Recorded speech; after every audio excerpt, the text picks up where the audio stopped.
Fica comigo todo mundo, porque vem turbulência por aí.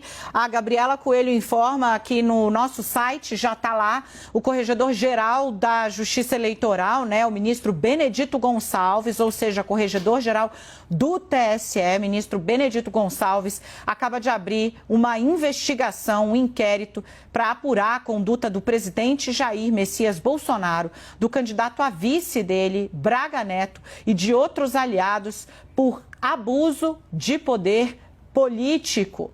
Serão apurados, segundo o documento que está aí na sua tela, crimes eleitorais que configuram, como eu disse, abuso de poder político e também abuso de poder econômico. Também serão alvo de investigações declarações do candidato contra o resultado das eleições.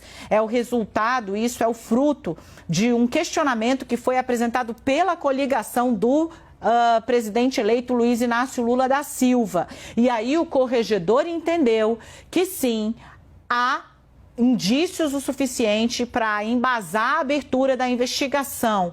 Ele manda que todos os investigados se manifestem em até 5 dias para apresentar a sua defesa. O que cobrava ali a coligação de Luiz Inácio Lula da Silva com Geraldo Alckmin também, né? Eles diziam o quê, gente? Eles diziam que Bolsonaro deveria estar sujeito à inelegibilidade por conta dos crimes eleitorais que ele cometeu. Eu vou pedir para o Edu colocar na nossa tela de novo para poder trazer os detalhes da decisão do ministro que foi obtida pela Gabriela Coelho, né? O que diz aqui o ministro? Olha, os fatos narrados se amoldam em tese a uso indevido dos meios de comunicação, abuso do poder político, ou seja, muitas vezes Bolsonaro utilizou a própria EBC e outros órgãos do governo federal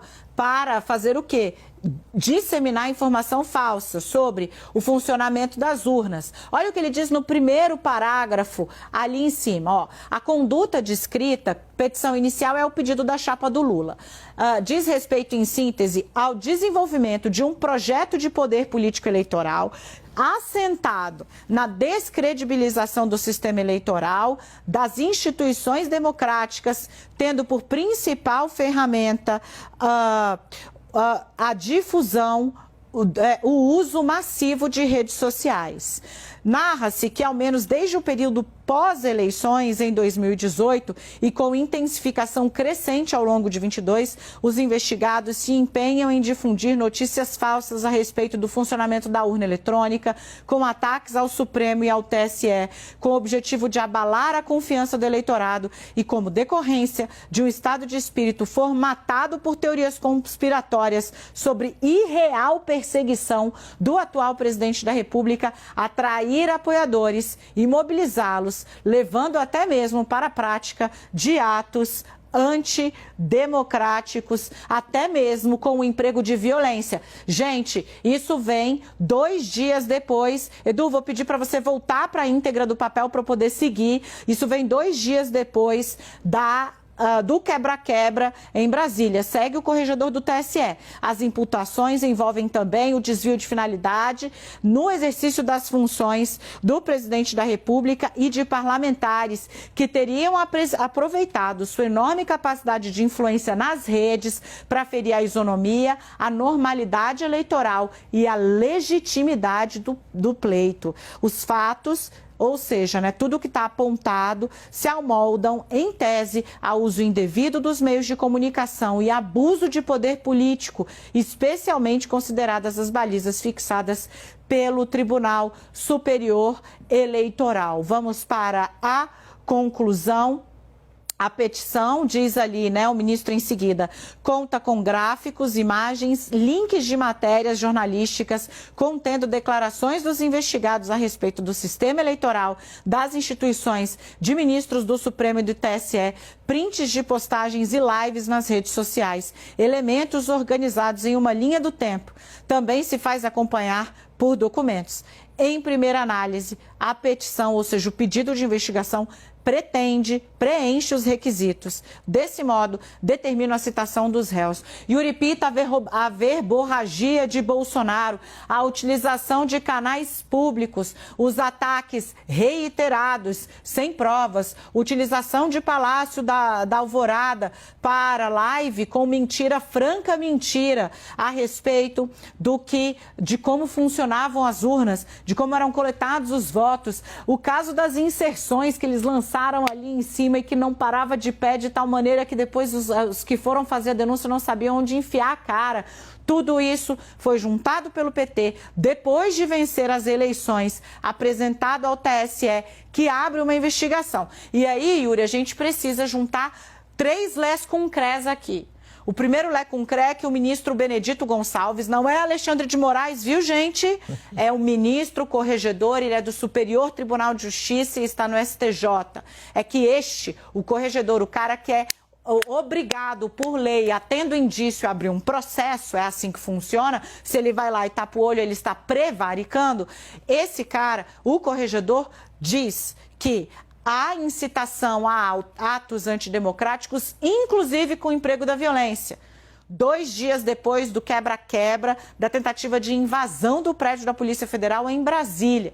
Mas ele cita o uso abusivo dos meios de comunicação e fala muito precisamente das redes, onde houve, de maneira reiterada, a disseminação de discurso falso, pregação de golpe e de intervenção militar pelo presidente e por uma cambada de parlamentares e de pessoas influentes na extrema-direita que levam a essa situação que a gente viu na segunda. Soma isso com o terceiro lé concré, que é Alexandre de Moraes dizendo: tem muita gente para prender e muita multa para aplicar e você vai entender que a coisa não morre por aí. É aquela famosa sabedoria de que as consequências vêm depois, né, Dani? No fundo, era muito sabido que havia aí um estressamento, no mínimo uma interpretação distorcida, para não dizer mal intencionada, de uma série de fatores ou de coisas para se provocar esse ambiente político que a gente está vendo agora.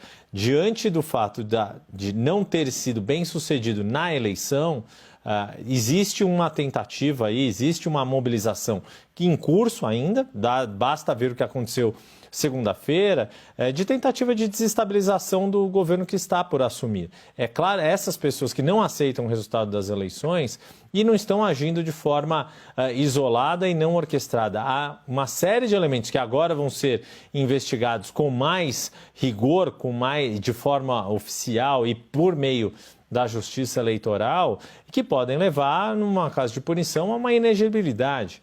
É disso que se trata. Quer dizer, quem fez o que fez tem que saber o que fez, pagando para ver o que poderia acontecer. Não só na base do discurso, não era mera retórica colocar em dúvida o sistema eleitoral sem elementos fáticos, na forma de distorção de informações, na forma de pegar um inquérito da Polícia Federal que tratava de um assunto e colocar como se tratasse de outro assunto, e toda essa mobilização, por isso está tendo consequências, inclusive materiais. De novo, basta ver o que aconteceu anteontem em Brasília, quando pessoas vão lá estimuladas por meses, mais de ano de discurso, de questionamento constante das instituições, de acharem que estão de teorias conspiratórias e chegar num ponto, imagina se aquele ônibus pegando fogo, lançado ali do viaduto em direção à avenida que passava por baixo da W3, o que poderia acontecer se aquilo atingisse alguém? É desse nível de gravidade que a gente está falando nesse momento